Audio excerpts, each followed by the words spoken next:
A chance to escape Murdoch'sembrace. In 2009, I attended the wedding of News International Chief Executive Rebecca Burst. The ceremony took place by a lake at a country estate. I stood next to TV presenter Pierce Morgan, while Paul Deck, Daily Mail editor, was a few yards away. Her mother was closer to the action. David Cameron hung up the slope. Gordon Brown, then Prime Minister, arrived late, with all eyes turning to him as he walked down the lake. At the reception, I had a brief conversation with Mr. Cameron. I said I hoped he would not win the upcoming election, but that if we did and if we wanted to act political debate and standard, I was supporting. For some time, the journalists in me had known that the relationship between politics and the media was not serving the public. It was my first-hand experience this developing cultural abuse and negativity that convinced me British press and 24-hour news were making it more difficult for elected leader to govern. It's got worse, hasn't it? He said. I replied that he'd be a much stronger prime minister were he to take office, not feeling he owed anything to the big media groups.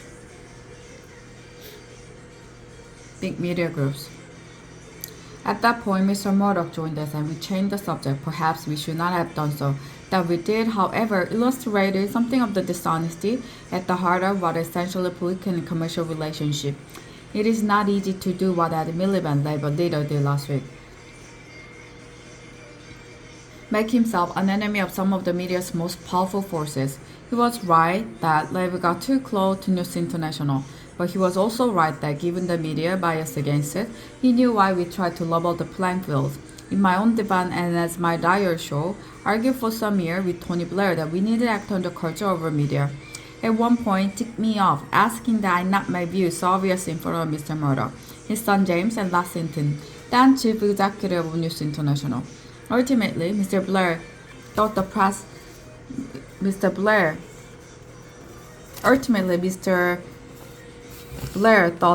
had become a problem, but that given our other priorities, people would not understand our taking them on.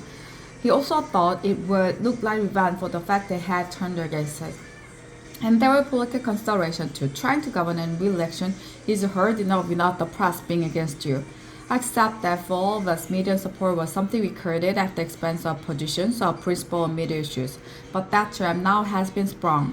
The latest revelation has forced the police, News International, and the government to act. The police will now be more vigorous.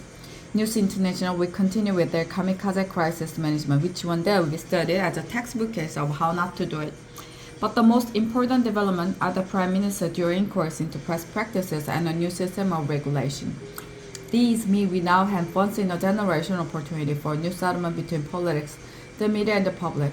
Nobody can argue that we have the press we deserve.